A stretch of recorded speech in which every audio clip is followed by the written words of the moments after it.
नमस्कार दोस्तों, कैसे हैं आप सब। दोस्तों, इसकी पहले की क्लास में हमने आपको पास्ट इंडेफिनिट टेंस के नेगेटिव सेंटेंस का ट्रांसलेशन सिखाया था और आज हम सीखेंगे दोस्तों कि इंट्रोगेटिव सेंटेंस में हम कैसे अनुवाद करते हैं। तो चलिए शुरू करते हैं आज का टॉपिक। सबसे पहले हम लिखते हैं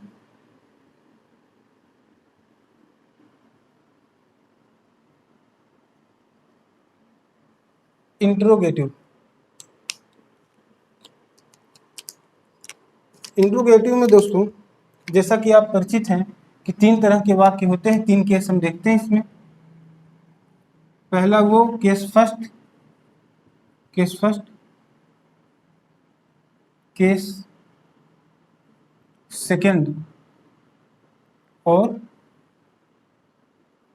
केस थर्ड। केस फर्स्ट में दोस्तों हिंदी में जो वाक्य होते हैं वो क्या से शुरू होते हैं। केस सेकंड में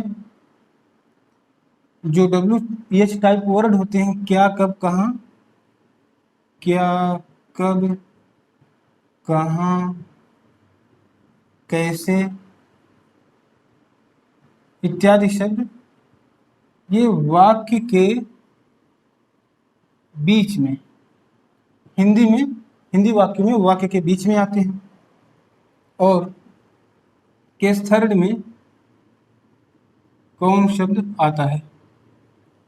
अनुवाद करते समय दोस्तों हम क्या की अंग्रेजी जो होती है वाट, इसको नहीं लिखते हैं।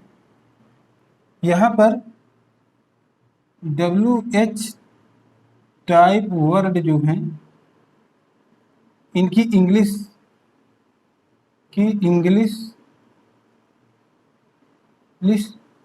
लिखी जाएगी, लिखते हैं। और यहाँ पर हु का प्रयोग करते हैं। अब दोस्तों देखेंगे हम बारी बारी से कि केस फर्स्ट में कैसे वाक्य होते हैं। तो देखिए, कुछ उदाहरण के द्वारा हम अभी पहले से ही देख लेते हैं कि क्या अंतर है। जैसे यहाँ पे पूछा जा सकता है, क्या राम स्कूल जाता था, क्या राम स्कूल गया, क्या तुमने खाना खाया इत्यादि वाक्य इसमें होते हैं। यहाँ पर तुमने क्या खाया, यहाँ पर देखिए क्या शब्द जो है वाक्य के बीच में आ रहा। तुमने क्या खाया, तुम स्कूल कब गए, तुम मेरे भाई से कब मिले इत्यादि शब्द आएगा, या तुम कहाँ गए। यहाँ पर देखिए कौन शब्द है, तो तुम्हें अंग्रेजी किसने पढ़ाया, ठीक है, या तुम्हें पत्र किसने लिखा, प्रधानाचार्य को प्रार्थना पत्र किसने लिखा इत्यादि वाक्य जब आएगा तो ये केस थर्ड हो जाएगा। अब दोस्तों ये स्ट्रक्चर आप अपने समझने के लिए नोट कर लीजिए कि इंट्रोगेटिव के जो वाक्य होते हैं वो 3 तरह के होते हैं। और अब हम आगे बढ़ेंगे और जो केस फर्स्ट है उससे शुरुआत करेंगे। तो आज हम पहले केस फर्स्ट को देखेंगे, तो इसको आप नोट कर लीजिए। चलिए,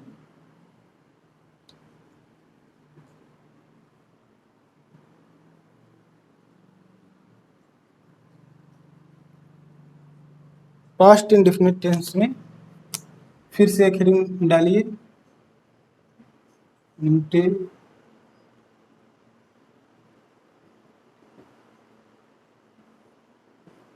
केस फर्स्ट। अब इसके एग्जाम्पल देखिए और एग्जाम्पल से ही आपको इसके कंसेप्ट का ज्ञान होगा। तो इसका जो एग्जाम्पल होता है, जैसे क्या राम स्कूल गया, क्या राम स्कूल गया, इस वाक्य को देखिए। यहां पर क्या प्रयोग किया गया है, क्या राम स्कूल गया, ठीक है। अब इसके लिए हम एक विशेष स्ट्रक्चर का प्रयोग करते हैं। तो पहले आप स्ट्रक्चर लिख लीजिए। स्ट्रक्चर में आप लिखेंगे सब्जेक्ट, लिखेंगे did, plus subject plus verb की first form plus object plus question mark. इसी स्ट्रक्चर का आप प्रयोग करेंगे जब आप इंट्रोगेटिव के केस फर्स्ट का आप ट्रांसलेशन करेंगे दोस्तों। तो आपने वाक्य भी देख लिया, इसको पहचान भी गए हैं। ठीक है, देखिए गया शब्द आ रहा है यानी पास्ट इंडेफिनिट टेंस है। स्कूल गया, ठीक है, क्या राम स्कूल गया, देखिए प्रश्नवाचक वाक्य है और क्या शब्द जो है ये वाक्य के प्रारंभ में भी आ रहा है, इसलिए यह कैसा है, केस फर्स्ट है। केस फर्स्ट के लिए इसी स्ट्रक्चर का प्रयोग करते हैं। तो सबसे पहले आप क्या लिखेंगे, डिड लिखेंगे। तो यहाँ लिखिए डिड। डिड सब्जेक्ट क्या है, राम है। डिड राम वर्ब की फर्स्ट फॉर्म, तो जाना की अंग्रेजी हो गई go. Did Ram go to school. ये है दोस्तों ट्रांसलेशन का तरीका। अब इसी पर आधारित कुछ अन्य हम उदाहरण लेंगे। सबसे पहले आप जो है नोट्स बनाते समय पहले स्ट्रक्चर लिख लीजिएगा, फिर ये उदाहरण, उसके बाद अन्य बहुत सारे उदाहरण आज हम यहाँ पर करेंगे। तो चलिए शुरू करते हैं। देखिए कुछ और उदाहरण लीजिए, जैसे कह सकते हैं कि किसी ने आपसे कह दिया क्या तुमने धूम्रपान किया।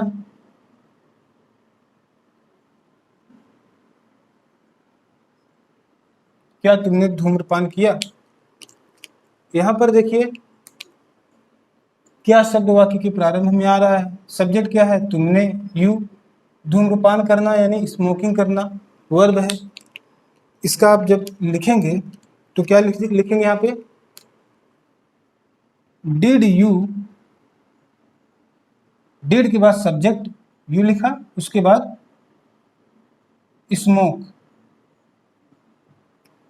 स्मोक यानी धूम्रपान करना, ये वर्ब है, वर्ब की फर्स्ट फॉर्म। ध्यान दीजिएगा दोस्तों, हमने आपको पहले भी बताया था जब जब आप डिड का प्रयोग करेंगे तब तब आप वर्ब की फर्स्ट फॉर्म का, मेन वर्ब जो है उसका फर्स्ट फॉर्म का प्रयोग करेंगे। और जब डिड का प्रयोग नहीं होगा, पास्ट इंडेफिनिट टेंस में जब डिड का प्रयोग नहीं होगा तब आप वर्ब का सेकंड फॉर्म का प्रयोग करेंगे। तो ये है इसका उदाहरण। और उदाहरण आप देखिए, जैसे कह सकते हैं क्या माली ने फूल तोड़े। यह भी बिल्कुल ऐसा ही है। देखिए क्या शब्द वाक्य के प्रारंभ में आ रहा है, माली क्या है, माली फूल तोड़ने का काम कर रहा है यानी माली सब्जेक्ट है। तोड़ना जो है, तोड़ना यानी प्लक करना, प्लकिंग। फूल तोड़ने को प्लकिंग कहते हैं यानी नोचना कहते हैं, हिंदी में, शुद्ध हिंदी में नोचना कहते हैं। तो प्लकिंग, जब कोई आप ठोस चीज को, पदार्थ को, जैसे बर्फ को तोड़ते हैं, शीशे को तोड़ते हैं, तो क्या कहते हैं कि ब्रेक कर दिया, टूट गया। या पत्थर को तोड़ते हैं, ब्रेक कर दिया। लेकिन जब कोई फूल तोड़ते हैं, फूल तो आप तोड़ते नहीं, बेसिकली उसको आप नोचते हैं, तो उसको प्लक करते हैं, एक स्थान से आप निकालते हैं, इसलिए प्लकिंग करते हैं। अब देखिए यहाँ पर बिल्कुल सिंपल है, डिड के बाद सब्जेक्ट लिखेंगे, माली gardener. Did gardener pluck flowers. Did gardener pluck flowers, ये इसका ट्रांसलेशन है दोस्तों। कुछ और उदाहरण आप देखिए इसी से संबंधित। जितने ज्यादा आप उदाहरण करेंगे उतना ही आपका इसके प्रति समझ अच्छा विकसित होता चला जाएगा। अब जैसे सैनिकों के बारे में कोई वाक्य अगर कहें तो लिख सकते हैं क्या सैनिकों ने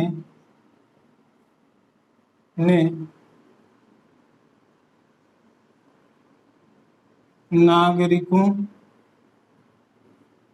की रक्षा की। यह प्रश्न है, ये वाक्य है। और यहाँ पर देखिए सब्जेक्ट क्या है, रक्षा करने का काम कौन कर रहा है, कर्ता यानी सब्जेक्ट। सैनिक हैं। सैनिक क्या है? सब्जेक्ट है। नागरिक की रक्षा कर रहा है, लेकिन रक्षा करना क्या है? वर्ब है, मेन वर्ब यही है, रक्षा करना। अब देखिए इसको जब आप अनुवाद करेंगे तो क्या लिखेंगे? अनुवाद करेंगे तो लिखेंगे डिड। ठीक है, क्या कि अंग्रेजी नहीं लिखेंगे क्योंकि वाक्य के प्रारंभ में आ रहा है, इसलिए लिखेंगे डिड सोल्जर्स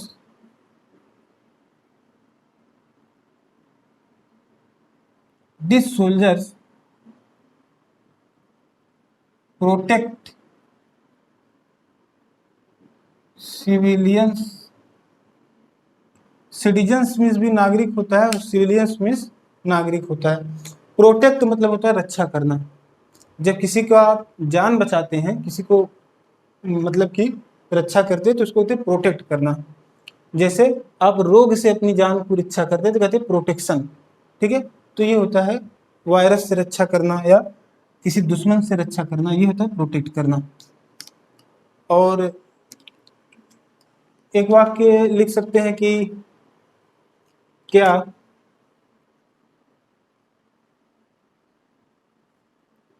क्या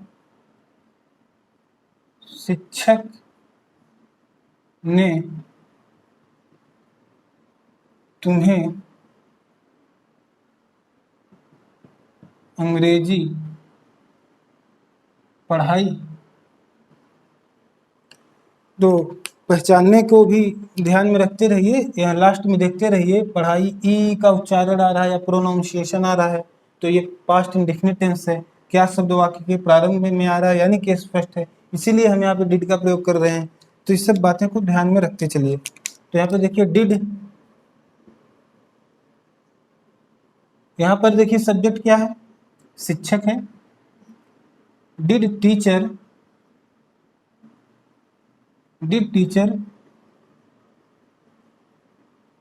टीच यू इंग्लिश। यहाँ पर भी देखिए वर्ब का फर्स्ट फॉर्म का आपने प्रयोग किया है, यहाँ पर भी वर्ब का फर्स्ट फॉर्म का प्रयोग किया था। तो जहाँ जहाँ डिड का प्रयोग आएगा उसके साथ वाले उस वाक्य में वर्ब की फर्स्ट फॉर्म का प्रयोग होते रहेंगे। ठीक है दोस्तों, इसको आप नोट कीजिए। और एक दो उदाहरण और हम देख लेते हैं इससे संबंधित। कह सकते हैं कि चलिए कोर्ट से जुड़े कुछ ले लेते हैं। हो सकता है कि क्या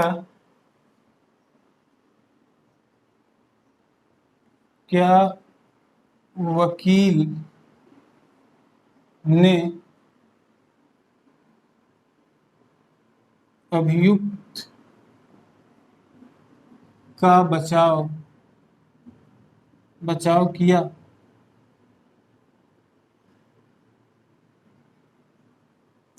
ये देखिए क्या वकील ने अभियुक्त का बचाव किया वाक्य है। तो यहाँ पर बचाव करने का काम कौन कर रहा है दोस्तों? वकील कर रहा है।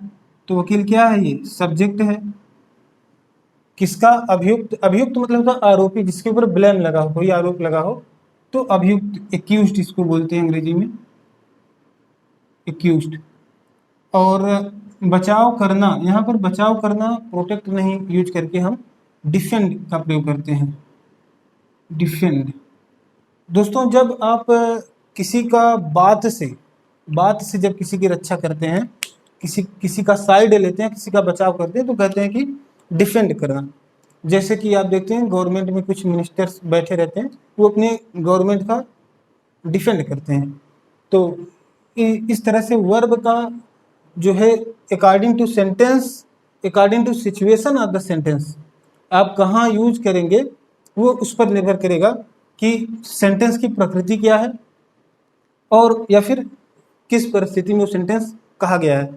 तो एक ही शब्द के कई अंग्रेजी होते जरूर हैं, लेकिन उसके अलग अलग प्रयोग भी हैं। तो इस बात का भी आप ध्यान दिया कीजिए। और अब देखते हैं इसका ट्रांसलेशन। तो ट्रांसलेशन तो आप खुद कर ही लिए होंगे अब तक। देखिए आप क्या शब्द वाक्य के प्रारंभ में आ रहा है, इसलिए इसकी अंग्रेजी को नहीं लिखेंगे। यहाँ पे क्या लिखेंगे? डिड। डिड सब्जेक्ट क्या है? लायर है। डिड लायर डिफेंड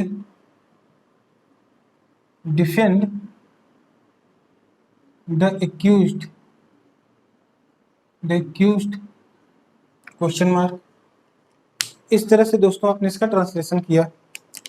एक और वाक्य ले लीजिए, वकील साहब आ गए तो जज साहब को भी ले लीजिए, है ना। क्या जज ने निर्दोष व्यक्ति को सजा दी। ये देखिए, कभी कभी निर्दोष व्यक्ति भी सजा के भुक्तभोगी हो जाते हैं सबूत के अभाव में। चलिए, दोषी व्यक्ति भी यहाँ पे हो सकता है। ये तो ऑब्जेक्ट का पार्ट है। अगर ये दोषी है तो उसके लिए दोषी की अंग्रेजी, निर्दोष है तो निर्दोष की अंग्रेजी आप लिख देंगे। इसको हम लास्ट में देखेंगे कि क्या करना है। आप 2 वाक्य लिख लेना ऐसे, है ना। तो सब्जेक्ट क्या है, सजा देने का काम कौन कर रहा है, जज कर रहा है, ठीक। न्यायाधीश, हिंदी में हम न्यायाधीश लिख लीजिएगा आप। सजा देना, पनिशमेंट देना, वर्ब है इसका सजा देना। ये क्या है, वर्ब है सजा देना। जज, तो देखिए डिड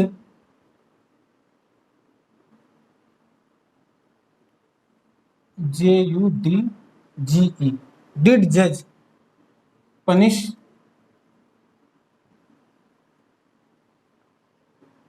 अब देखिए, अगर दोषी को सजा दे रहा है तो यहां पे लिख देंगे गिल्टी। अगर निर्दोष व्यक्ति को सजा दे रहा है तो यहां पर आप लिख देंगे इनोसेंट क्वेश्चन मार्क। आप दोनों वाक्य लिख लीजिए।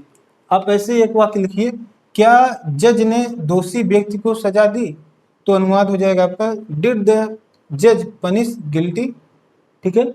और दूसरा वाक्य लिखिए, क्या न्यायाधीश ने दोषी व्यक्ति को सजा दी, निर्दोष व्यक्ति को सजा दी, तब आप लिखेंगे डिड जज पनिश इनोसेंट।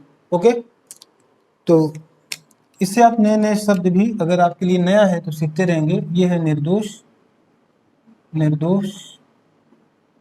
और ये है दोषी, ठीक है। साइड में, मार्जिन में, या जब आप अनुवाद करें 4-5 आपका ट्रांसलेशन का जो उदाहरण हो जाए तो कुछ कठिन वर्ड हो उसको अलग से भी वहाँ पर लिख लिया करिए। तो दोस्तों, मैं समझता हूँ कि आज का जो हमारा क्लास था वो पास्ट इंडेफिनिट टेंस के इंट्रोगेटिव सेंटेंस के केस फर्स्ट, जिसमें कि आपने देखा कि क्या शब्द हिंदी में वाक्य के प्रारंभ में आता था और आप इसको अनुवाद करने के लिए क्या कि अंग्रेजी न लिख करके डिड से आरंभ करते थे, और डिड फिर सब्जेक्ट फिर वर्ब का फर्स्ट फॉर्म का प्रयोग करते हुए ऑब्जेक्ट उसके बाद क्वेश्चन मार्क। इस तरह से आपने इसका ट्रांसलेशन सीखा दोस्तों। और अगला जो हमारा क्लास होगा वो इसके केस सेकंड पर होगा, और अगर उसमें समय बचेगा तो हम उसका केस थर्ड भी वहीं देख लेंगे, अदरवाइज उसके लिए भी अलग एक क्लास लेंगे। लेकिन इसको आप क्रमानुसार ऐसे ही सीखते रहिए। तो ये हो गया पहला टाइप, केस फर्स्ट, और इसके बाद का जो क्लास होगा उसमें केस सेकंड दिखाएंगे, जिसमें आप देखेंगे कि क्या, कब, कहाँ, कैसे आदि शब्द वाक्य के जो बीच में आते हैं हिंदी वाक्यों के, उनकी अंग्रेजी सबसे पहले लिखेंगे और उनके बाद क्या चीज़ें करेंगे वो चीज़ हम आपको कल बताएंगे। ठीक है दोस्तों, तो thank you so much for watching this video and thank you so much.